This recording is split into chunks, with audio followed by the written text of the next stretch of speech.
अच्छा बताया आपने, क्योंकि वो रिकॉर्डिंग लग जाएगी वरना। अच्छा जी, तो आपके पास जो एनी वेल डिफाइंड एक्शन और प्रोसीजर दैट विल रिजल्ट, जिसके होने से रिजल्ट में वन ऑफ टू और मोर पॉसिबल आउटकम हो, एक या एक से ज्यादा पॉसिबल आउटकम जिसके होने से जनरेट हो, वो एक्सपेरिमेंट कहलाता है। For example, playing a cricket match. Playing a cricket match is an experiment.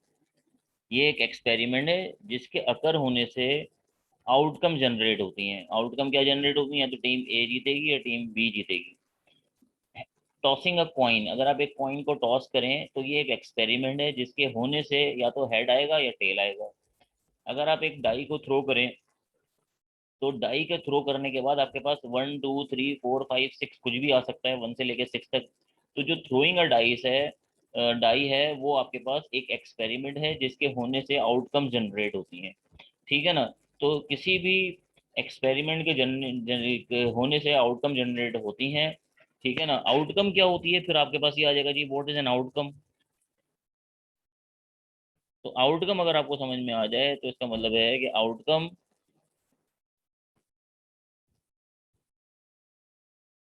कुछ,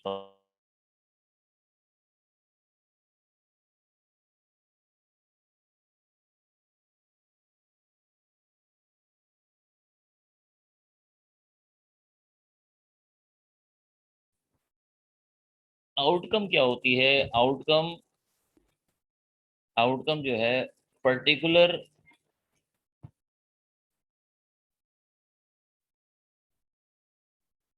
result of an experiment.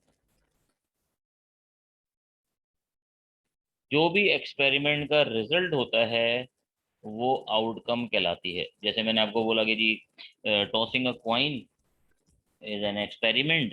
Getting head and tail is the outcome of that experiment.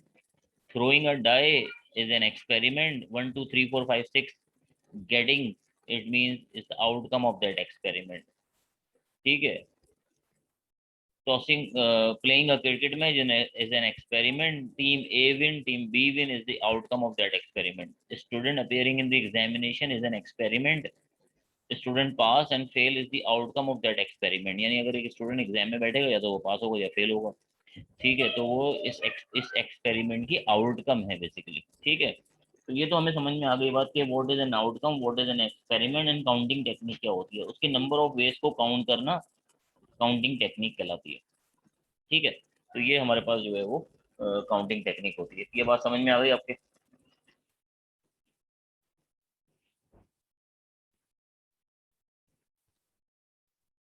यहाँ तक बात क्लियर है? इसमें तो कोई सवाल नहीं है, क्योंकि काउंटिंग टेक्निक को समझना इंपॉर्टेंट है, क्योंकि इसी से हम जो है वो मजीद क्वेश्चन भी सॉल्व करेंगे जो प्रैक्टिस प्रॉब्लम 4 के हैं। ओके, ठीक है, क्लियर है। अच्छा जी, अब आपके पास जो प्रैक्टिस अपना काउंटिंग टेक्निक है, ये जो है इसमें आपके पास कुछ टेक्निक्स होती हैं। If you want to find the large number of possible outcomes, we use some techniques to find the counting. तो एक आपके पास होती है जिसको आप कहते हैं मल्टीप्लिकेशन रूल।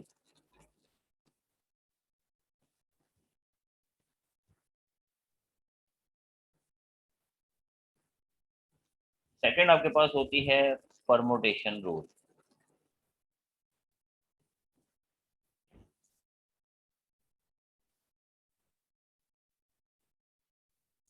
थर्ड आपके पास होती है कॉम्बिनेशन रूल।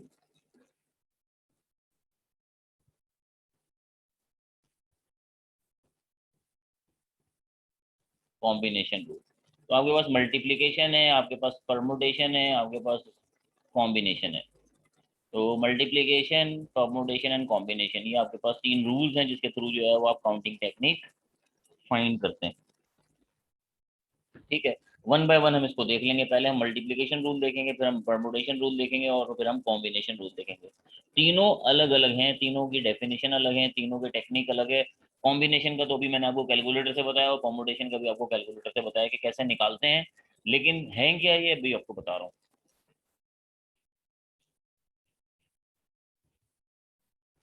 मल्टीप्लिकेशन रूल क्या है basically?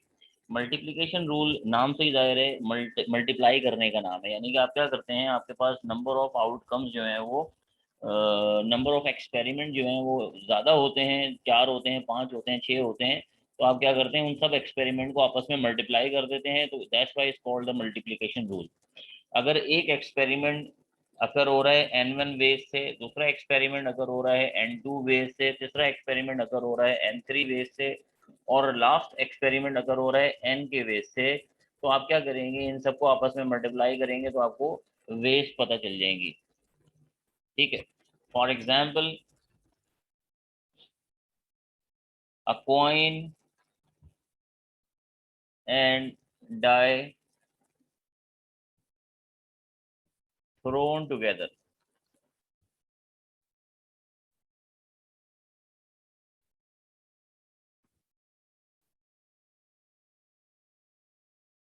how many possible outcomes are there? कितनी पॉसिबल आउटकम आपके पास होंगी?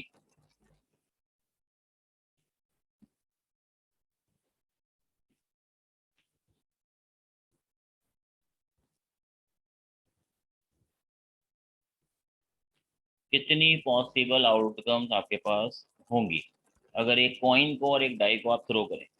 तो अगर आप एक कॉइन को थ्रो टॉस करते हैं या थ्रो करते हैं तो उसकी उसकी कितनी पॉसिबल आउटकम होंगी?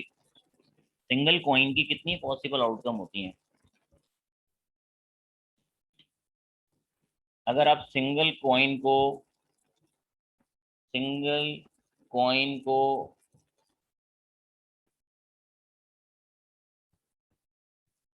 टॉस करें तो उसकी टोटल पॉसिबल आउटकम होंगी दो, और अगर आप सिंगल डाई को टॉस करें तो उसकी टोटल पॉसिबल आउटकम होंगी 6।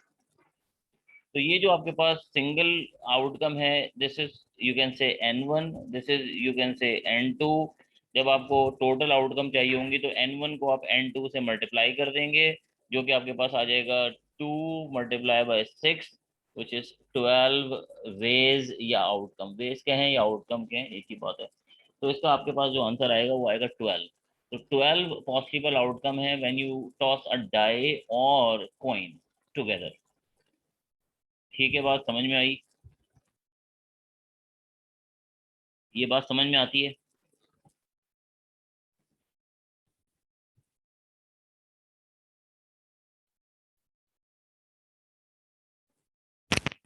ओके, समझ में आती है, ठीक है। इसका हम ट्री डायग्राम बना के भी देख सकते हैं। अगर हम इसकी ट्री डायग्राम बना के देखना चाहें तो ट्री डायग्राम भी बना के हम इसकी दिखा सकता हूँ मैं आपको, वो भी मैं आपको दिखा देता हूँ कि टोटल पॉसिबल आउटकम आपके पास 12 हैं। आप देख सकते हैं आपके पास एक कॉइन है तो आपके पास हेड आएगा या टेल आएगा, और आपके पास हेड के बाद 1 भी आ सकता है, 2 भी आ सकता है, 3 भी आ सकता है, 4 भी आ सकता है, 5 भी आ सकता है, 6 भी आ सकता है। इसी तरह टेल के साथ भी 1 भी आ सकता है, 2 भी आ सकता है, 3 भी आ सकता है, 4 भी आ सकता है, 5 भी आ सकता है और 6 भी आ सकता है। तो 1 2 3 4 5 6, 1 2 3 4 5 6, so it means you can say you have H1, you can have H2, you can have H3, you can have H4, you can have H5, and you can have H6. Like T1, you got T2, you can have T3, T4, T5 and T6। ये इसकी total outcomes हैं जो मैंने आपको दिखाई हैं tree diagram के through. वैसे तो हमने देखी नहीं थी, लेकिन मैंने आपको दिखा दिया कि ये पॉसिबल इसकी आउटकम्स हैं, ये हो सकता है, इसके अलावा और कुछ नहीं हो सकता। यानी कि अगर आप टॉस करें तो ये आएगा, इसके अलावा और कुछ नहीं आएगा।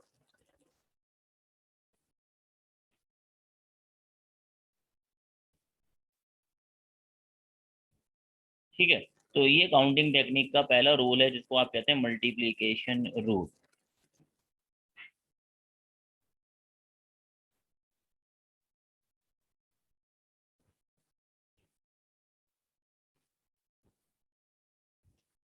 ठीक है बात। इसी तरह अगर आप कोई खाना खाने के लिए जाते हैं और आपके पास कोई मेन्यू आ जाता है, तो आपके पास डिफरेंट डिफरेंट मेन्यूज हैं, आपके पास जो है वो लेट सपोज आपके पास आप खाना खाने गए, आपके पास जो है वो चाइनीज का मेन्यू है, ठीक है, आपके पास पाकिस्तानी मेन्यू है, आपके पास कॉन्टिनेंटल है, आपके पास इटालियन है, आपके पास थाई है, चाइनीज की आपके पास 6 डिशें हैं, पाकिस्तान की आपके पास 12 डिशें हैं, और कॉन्टिनेंटल की आपके पास 7 डिशें हैं, इटालियन आपके पास 5 डिशेज हैं, थाई की आपके पास 4 डिशेज हैं, लेट सपोज। तो in how many ways you can order meal, आप कितने तरीकों से एक मील जो है वो ऑर्डर कर सकते हैं खाने खाने के लिए, और आप ये चाहते हैं कि यार सब में से मैं एक एक डिश ले लूं, तो कितने तरीकों से जो है वो आप ऑर्डर कर सकते हैं ये मील। ये पता करने के लिए आप क्या करेंगे, ये आपके पास हो जाएगा N1, ये आपके पास हो जाएगा N2, ये सब एक्सपेरिमेंट है, N3, ये हो जाएगा आपके पास N4, ये हो जाएगा आपके पास N5। इन सबको आप मल्टीप्लाई कर देंगे, N1 multiply by N2 multiply by N3 multiply by N4 multiply by n5, so you can have 6 multiply by 12 multiply by 7 multiply by 5 multiply by 4। इन सबको आप मल्टीप्लाई कर लें तो आपके पास क्या आंसर आएगा, ये आप बता देंगे मुझे।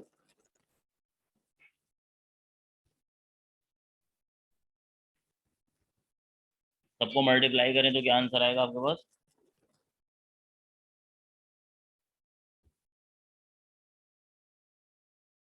10,080। अब आप सोचें आपके पास सिर्फ इतने से मेन्यूज हैं, डिफरेंट डिफरेंट मेन्यू है, और इसको अगर आप ऑर्डर करें तो आपके पास 10,080 जो है वो आपके पास चॉइसेस हैं टोटल। 10,080 वेज हैं इसके, या आउटकम्स हैं, या चॉइसेस हैं, यानी आपके पास इतने तरीकों से जो है वो आप खाना ऑर्डर कर सकते हैं। अब आप सोचें, अब ये बनाना तो मुश्किल है लाजिम, तो इसको मैं मैनुअली नहीं बना सकता, 10,000 आउटकम्स मैं नहीं लिख सकता मैनुअली, लिखूंगा तो बहुत टाइम लगेगा, लेकिन मुझे कम से कम ये पता चल गया कि मेरे पास 10,000 चॉइसेस मौजूद हैं खाना ऑर्डर करने के लिए, डिफरेंट डिफरेंट खाना ऑर्डर कर सकता हूँ मैं, सिर्फ इतने से मेन्यू है। This is the multiplication rule, ये हमने काउंटिंग टेक्निक के through number of possible outcomes जो है वो निकाल लिए, नंबर ऑफ पॉसिबल वेज जो है वो निकाल लिए हमने किसके थ्रू, काउंटिंग टेक्निक के थ्रू। तो it's very very important basically. ठीक है, बात क्लियर हो गई? यहाँ तक बात क्लियर हो गई?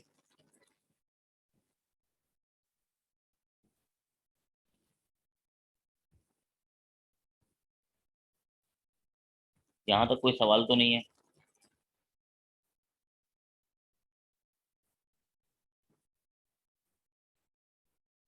ठीक है, आगे बढ़ते हैं। कोई सवाल नहीं है तो आगे बढ़ जाते हैं।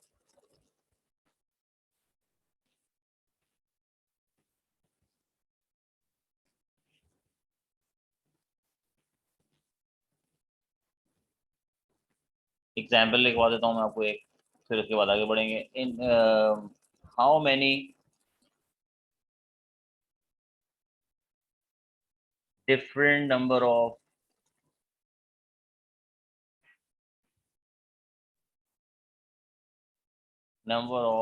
Three digits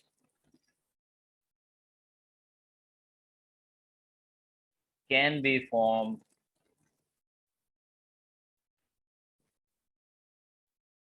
from the digits 4, 5, 6, 7। अब कह रहे हैं कि आप ये बताएं कि कितने तरीकों से different number of 3 digits, 3 digit का जो नंबर है वो कितने बना सकते हैं आप, अगर आपके पास नंबर ये हैं 4, 5, 6, 7, और डिजिट आपने 3 नंबर का बनाना है, ठीक है ना, तो ये आपके पास काउंटिंग टेक्निक का सवाल है, और ये मल्टीप्लिकेशन रूल का सवाल है। और साथ में आप चाहें तो इसमें एक जुमला ऐड कर सकते हैं, if repetition is not allowed, और अगर रिपीटेशन अलाउ नहीं है तो।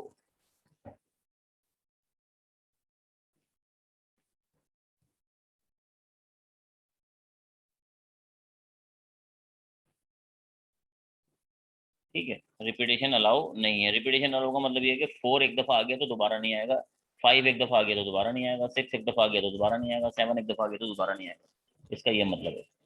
तो आप क्या करेंगे, आप यहाँ लिखेंगे सोल्यूशन, इसका सोल्यूशन निकालने के लिए सबसे पहले आप लिखेंगे इसकी टोटल आपके पास जो है वो डिजिट्स, टोटल आपके पास डिजिट्स कितने हैं, टोटल आपके पास इंटीजर कितने हैं, इसको इंटीजर भी कह सकते हैं, डिजिट्स भी कह सकते हैं आप, एक ही बात है, digits is equal to 4, 4 digit है। तो आपने 3 नंबर डिजिट बनाना है, तो आप यहाँ लिखेंगे 3 number digits can be made in, ठीक है, वो आपके पास 3 नंबर डिजिट है तो आपके पास 3 प्लेसेस होंगी और मल्टीप्लाई हो जाएंगी आपस में। तो अगर 3 नंबर का डिजिट बनाना है तो 3 ही प्लेसेस होंगे आपके पास, तो पहली पोजीशन पे ये चारों के चारों डिजिट आ सकते हैं। रिपीटेशन अलाउ नहीं है, अगर एक डिजिट ने ऑक्यूपाई कर ली है जगह तो आपके पास कितने डिजिट बचे हैं, आपके पास 3 डिजिट बचे हैं। रिपीटेशन अलाउ नहीं है, आपने आपके 2 डिजिट ने जो है वो जगह ऑक्यूपाई कर ली है, तो लास्ट में आपके पास 2 डिजिट बचे हैं। तो पहली पोजीशन पे 4 डिजिट आ सकते हैं, दूसरी पोजीशन पे 3 डिजिट आ सकते हैं और तीसरी पोजीशन पे 2 डिजिट आ सकते हैं। तो 4 3 12, 12 इंटू 2 24, 24 आपके पास जो है वो टोटल वेज हैं जिसके थ्रू आप ये काम कर सकते हैं। ठीक है, क्लियर है बात?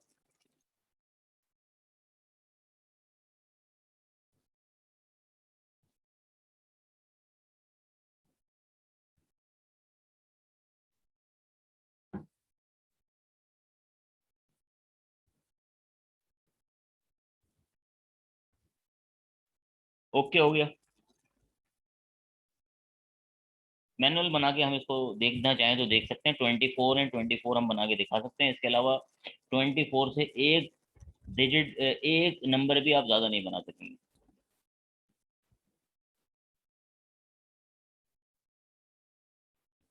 अगर रिपीटेशन अलाउ होती, अगर मैं कहूँगी कि ये ए पार्ट है रिपीटेशन इज नॉट अलाउड और बी पार्ट है रिपीटेशन इज अलाउड, तो आपके पास पोजीशन तो 3 ही होती, लेकिन आपके पास जो है वो, सॉरी, आपके पास जो है वो आंसर चेंज हो जाता। 4 multiply by 4 multiply by 4, 64 ways होती फिर। अगर रिपीटेशन अलाउ होती तो फिर 64 वेज होती। वो बहुत ज़्यादा बनेंगी, लाजमी बात है, वो बनाना हमारे लिए यहाँ पे बना तो सकते हैं हम, लाजमी बात है टाइम लग जाएगा लेकिन। और जो आपके पास 24 हैं वो तो बनाना बहुत ही आसान है, आप जो है वो बना सकते हैं, क्योंकि 3 डिजिट नंबर बनाना है आपने। तो आप कौन, 4 5 6 7 था ना, 4 5 6 7 था, तो आप कर लें 4 5 6, 4 5 7, 5 6 7,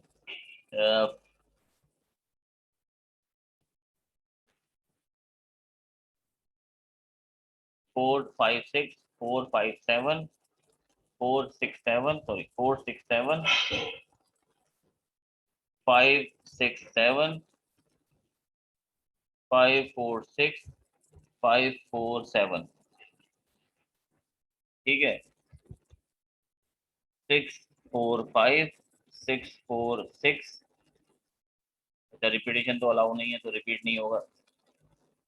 6 4 7, इस तरह के जो है वो आपके पास नंबर बनते चले जाएंगे। ये 24 बनेंगे टोटल। ठीक है, तो इस तरह से जो है वो आपके पास, ये हमें बनाने नहीं होते, ये हम सिर्फ बना के आपको इसलिए दिखा रहा हूँ कि ये इस तरह के नंबर देते हैं, 3 3 डिजिट के नंबर आपने बनाने हैं, इसका मतलब ये है।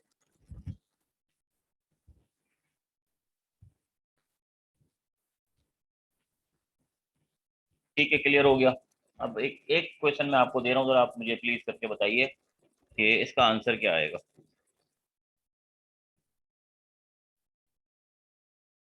How many different number of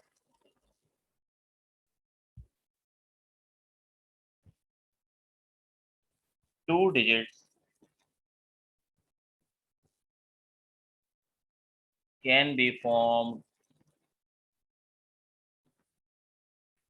from the digit 1 2 3 4 5 if repetition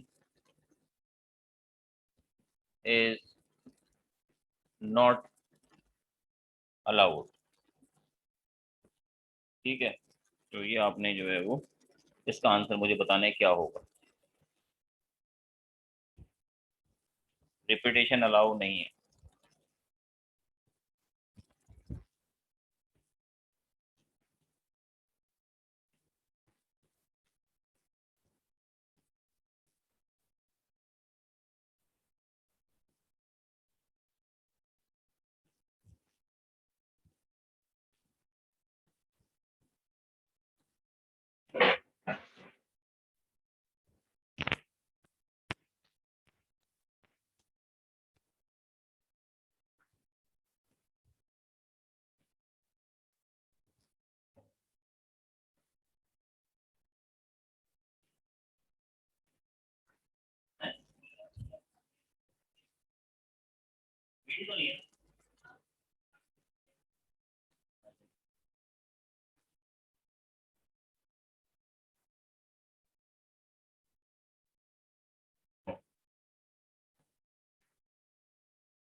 जी बेटा।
फाइव कैसे आ रहा है?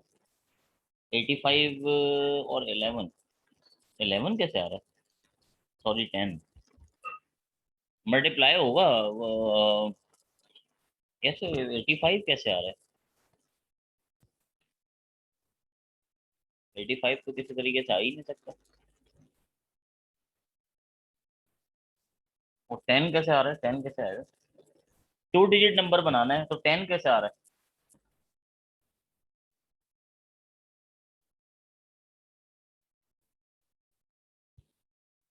टू डिजिट नंबर बनाना है तो आपके पास दो ही प्लेसेस होंगी ना मेरे भाई।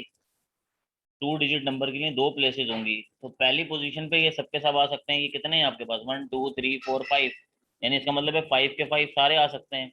जब एक डिजिट ने जगह ऑक्यूपाई कर ली है तो दूसरे पे कितने आ सकते हैं? 4। तो कितने हो गए? 20।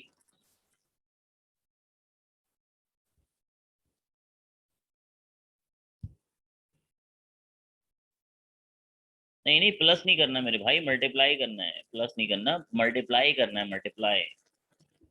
पिछले क्वेश्चन में मैंने मल्टीप्लाई तो किया, आपने देखा नहीं है? मैंने मल्टीप्लिकेशन, मल्टीप्लिकेशन रूल है ना, तो मल्टीप्लाई होगा ना। मल्टीप्लिकेशन रूल है तो इसमें मल्टीप्लाई होगा। बात समझ रहे हैं आप? बात समझ में आ रही है आपके? मल्टीप्लिकेशन रूल है तो इसमें मल्टीप्लाई होगा। सही है, तो ये बात आप जो है वो याद रखें कि ये मल्टीप्लिकेशन रूल है।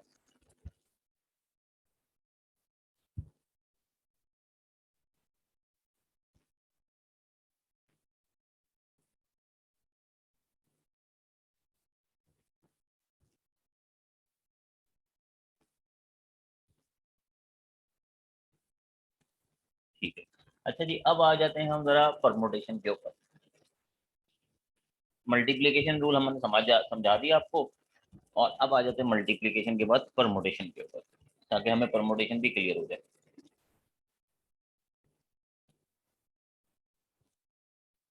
Permutation, permutation means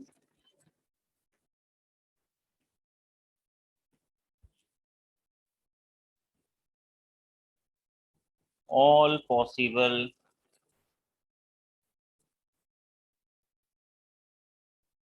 permutation means all possible arrangement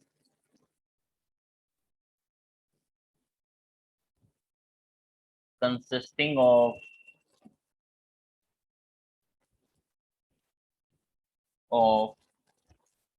r different things arranged from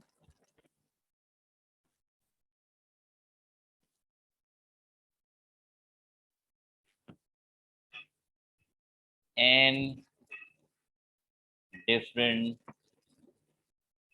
things।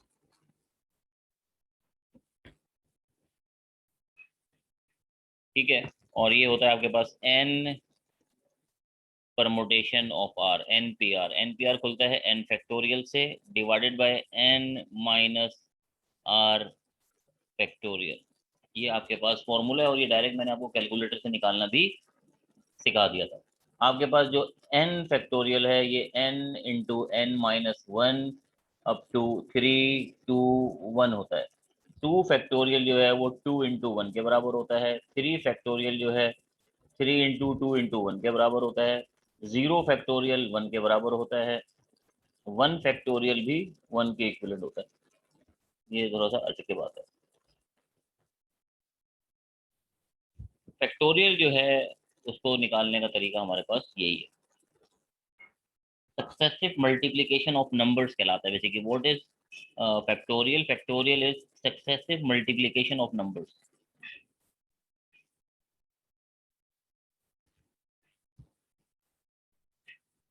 ठीक है, क्लियर है बात यहाँ तक? कोई सवाल तो नहीं है?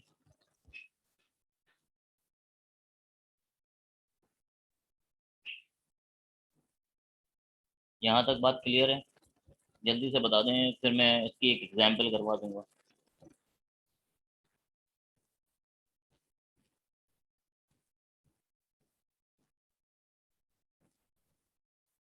ठीक है।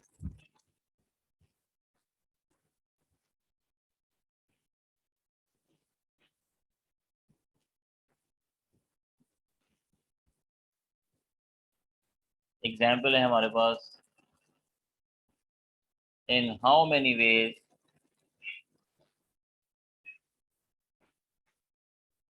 Can 5 men be seated in a row having 3 seats?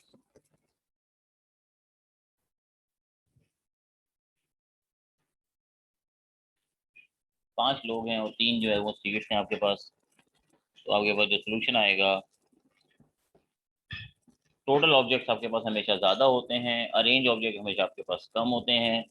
तो एन पी आर आपके पास फॉर्मूला है 5p3, 5 factorial divided by 5 - 3 factorial. 5 into 4 into 3 into 2 factorial divided by 2 factorial cancel हो जाएगा,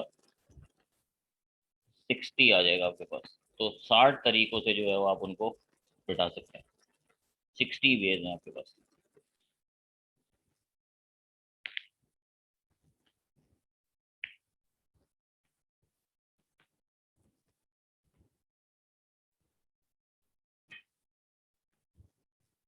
ठीक।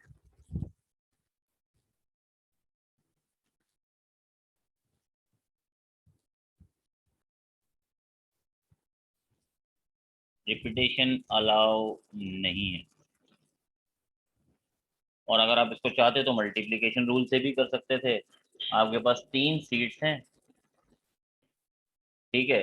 पहली पोजीशन पे पांचों के पांचों आ सकते हैं, दूसरी पोजीशन पे 4 आ सकते हैं, तीसरी पोजीशन पे 3 आ सकते हैं, 60। मल्टीप्लिकेशन रूल से भी हो सकता था ये सवाल, ठीक है। दोनों तरीकों से हो सकता है, परमुटेशन से भी हो सकता है और मल्टीप्लिकेशन से भी हो सकता है।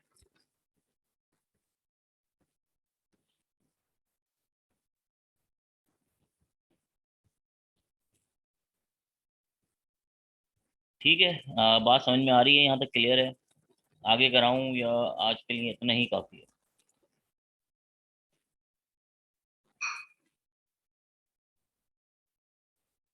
क्योंकि इसकी प्रैक्टिस कर लेंगे आप तो आपको थोड़ा और समझ में आ जाएगी बात। और नेक्स्ट क्लास में जो है मैं आपको इसके मजीद क्वेश्चन करवाऊंगा, कॉम्बिनेशन भी करवाना है आपने आपको। और इसके जो है वो, सर इसको एक और एग्जाम्पल करवा दें, एक और एग्जाम्पल करवा दें, ठीक।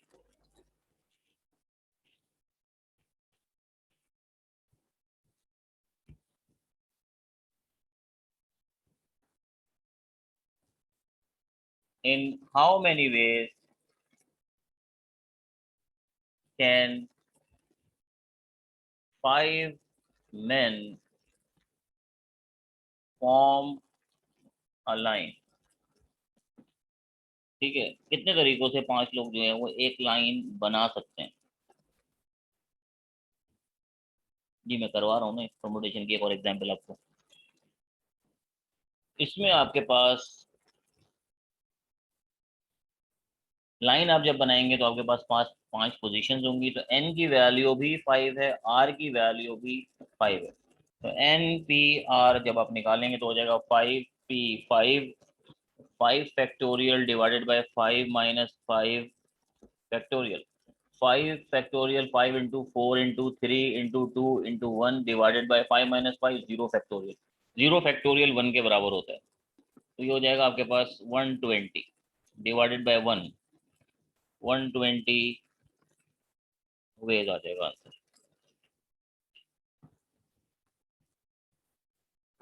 ठीक है, जब आपके पास एन की वैल्यू और आर की वैल्यू सेम हो तो फैक्टोरियल के इक्विवेलेंट हो जाता है कि इसमें 0 आ जाता है। इस वजह से आप इसको जो है वो 120 वेज कर देते हैं। तो सो फार जो है वो हमने ये चीज़ें कर ली हैं। तो नेक्स्ट क्लास में जो है वो हम इसी को कंटिन्यू करेंगे और जो चीज़ें रह जाएंगी वो कर लेंगे। और मिड टर्म के हवाले से जो है वो मैं आपको बता दूंगा कि मिड टर्म में आपके पास कौन कौन से टॉपिक जो है वो इंक्लूड होंगे। क्योंकि मिड टर्म में जो है वो हम कोशिश करेंगे कि वहाँ तक क्लियर करें, कवर कर लें जहाँ तक हमारा आधा सिलेबस हो जाता है। तो मेरा ख्याल है प्रोबेबिलिटी से पहले पहले जो है वो आधा सिलेबस हमारा हो जाएगा। तो प्रोबेबिलिटी जो है वो मिड टर्म का पार्ट नहीं होगा। Mean median mode standard deviation quartile वगैरह जो है वो मिड टर्म का पार्ट होंगे। ठीक है, क्लियर है बात? आज जो है वो मैं प्रैक्टिस प्रॉब्लम 1 2 3 भी जो है वो अपलोड कर दूंगा, तो वो भी आप देख लीजिएगा। और जो आज का लेक्चर है वो भी वीडियो लेक्चर जो है वो मैं अपलोड कर दूंगा। जो भी जितनी भी रिकॉर्डिंग, पहले रिकॉर्डिंग हो नहीं पाई तो हुई थी, लेकिन मैंने अब काफ़ी एंड में आके रिकॉर्ड किया था लेक्चर को। और ये दूसरी जो है ये काफ़ी रिकॉर्ड हो गई है, ठीक है ना। तो ये जो है वो दोनों रिकॉर्डिंग्स में लगा दूंगा यूट्यूब पे। तो वो भी आप देख लीजिएगा, कल जो क्लास होगी उसकी भी रिकॉर्डिंग लगेगी, तो वो भी आप देख सकते हैं, कोई मुश्किल नहीं है। सेक्शन तो अलग है लेकिन ये टॉपिक सेम है, कोर्स सेम है, हर चीज़ सेम है, क्वेश्चन भी सेम है। ठीक है, तो फिर मिलते हैं इंशाल्लाह ताला कल की क्लास में। तब तक के लिए अल्लाह हाफिज़।